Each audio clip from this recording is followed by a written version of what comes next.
When you read the paper every day or you watch the news, do you ever cry? I mean, do you ever tear up? Does this ever happen to you these days? Sure, of course. It's right. It Yes. happens to me now every day. Sure, of course. That was Michael Moore bemoaning the state of the country. He went on to say this about President Trump. When are people going to get off the couch, and when are we going to rise up? Trump is not going to leave. He plans to be reelected. He loves the term president for life. The only way that we're going to stop this is eventually we're all going to have to put our bodies on the line. Wow. Okay. Joining me now on that and other hot topics is my panel, Tom Shillue, host of the Tom Shillue Radio Show on Fox News Radio, Kat Timpf, Fox News contributor, and our own Ed Henry, chief national correspondent. Tom, let me start with you. So he cries sometimes when he's watching the news. Emotional. You do too, right? I do, you definitely. Do sometimes cry when you're watching I'm always the news. crying. But he's telling me to get off the couch. Michael Moore is telling me to get off the couch. Kind of weird. That's true. But he says he needs to. He admitted he was sitting on the couch watching news crying. Yeah, but he wants us to put our bodies on the line. So Michael Moore, he wants bodies on the line. We need a wall. Am I the only one? I'm putting two and two together here. I felt like I knew where you were going with that. Is He's it? a body Yeah. blocker. Yes. There's just a lot of images going through my head right now of Michael Moore on the couch putting his body on the line. Kat, what do you think? I think that if you are crying every day watching the news, then that is a you problem. That is not a the way things are going problem, because I watch a lot of news and I manage to cry about other things rather than the news. I don't think we should be taking advice from somebody who is so irrationally emotional about nothing. Over and over again, a lot of these super anti-Trump people will say, we need to rise up, this is awful, everything's awful, it's the end of the world. And I keep waking up every morning with everything being kind of fine. Sometimes even, kind of nice. So I think that maybe he should take a bath. Candles, relax. It can help me sometimes. Candles are good. Candles, maybe some fragrance, because he's a little too high strung. Yeah, I think you're onto something there. I've been spending a lot of time, Martha, trying recently to get in touch with my emotions. And it's been a long journey. No, I mean, what is going on in this country? When people say this stuff, it's like, I honestly think that on election night, we saw all those people at the Javits Center waiting for Hillary Clinton, and they were crying. And the next day, you had the people in the Obama administration in the Rose Garden waiting for President Obama to comment on the election. And they had these long faces, and they were all... They've spent, a lot of Democrats, a year and a half emoting about things and kicking Sarah Sanders out of a restaurant and doing kind of these ridiculous things. And I think this week, it's funny that his interview, Michael Moore, was on Thursday. It's like things finally got real. Democrats have spent a year and a half on Russia and everything else. And when you had the Supreme Court decisions, which showed actually a travel ban is going to stick. And oh, by the way, Justice Kennedy is stepping down. And President Trump is actually president, even though you don't want to acknowledge it. I mean, that was what struck me, what Michael Moore said. He said he plans on being president again. I was like, that's not how it works. You have to run and you have to be elected. He goes, he plans on doing it again. Just generally how for it another works. 4 years. I thought, he said loves to talk about being president for life. Unfortunately, that's not the way it works in this country. And often I just feel like I understand, and I understood the tears on election night. They were shocked, right? Sure. Things did not go the way they thought it was going to go. But at some point, there has to be an accounting for real changes, actual things that are happening. And I think the situation at the border is a real situation. You can talk about whether or not it existed that in a similar way in the last administration.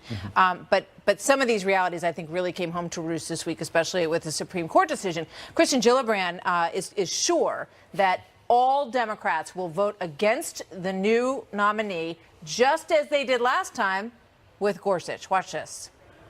Are you right that he didn't get one vote? Didn't he get three? Didn't he get He got Manchin? no Democratic votes. He didn't get Manchin, Heitkamp? He did not.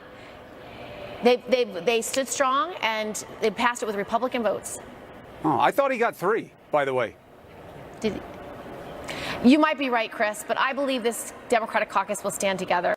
She looked over at her aide there for a second, who We need a little obviously nodded. Yes, he got it. We needed the Jeopardy boop, boop, boop. You know, wrong. It was 3.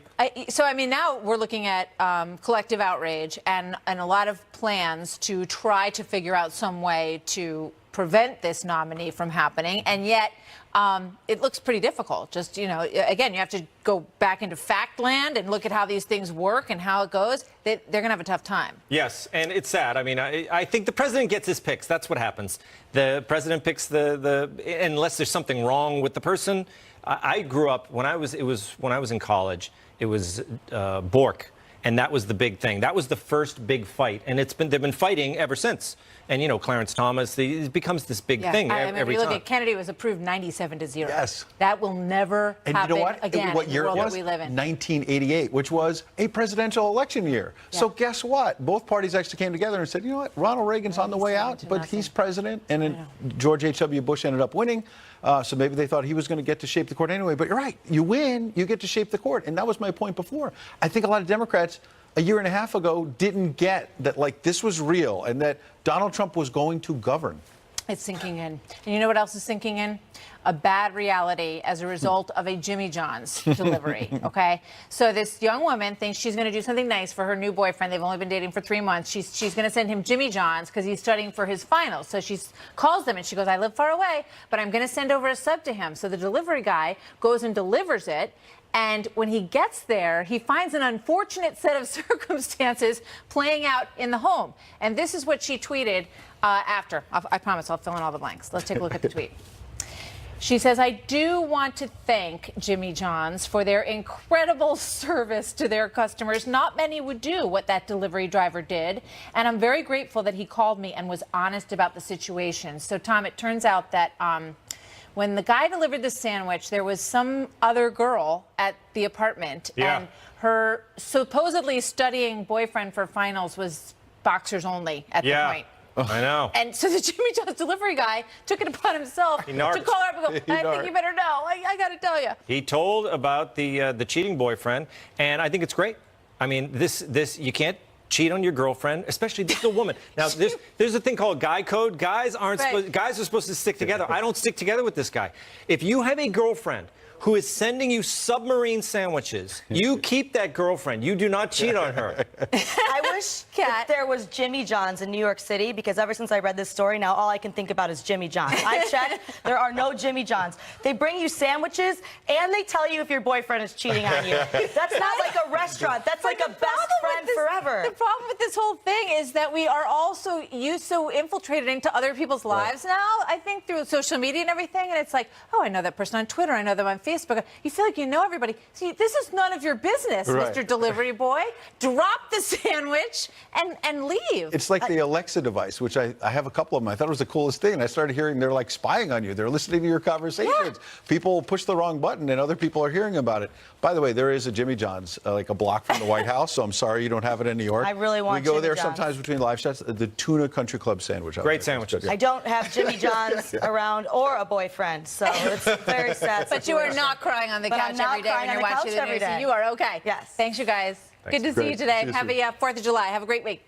So coming up next, there is news breaking in the biggest sports scandal in United States history. Texas prosecutors have now come to decisions about the Carollis. Plus, these families have waited for the remains of their loved ones for 65 years. Now they are waiting for Kim Jong-un to make good on his word. Their story is next. I am optimistic that we will begin to have 2 opportunities. One is to receive some remains in the not too distant future.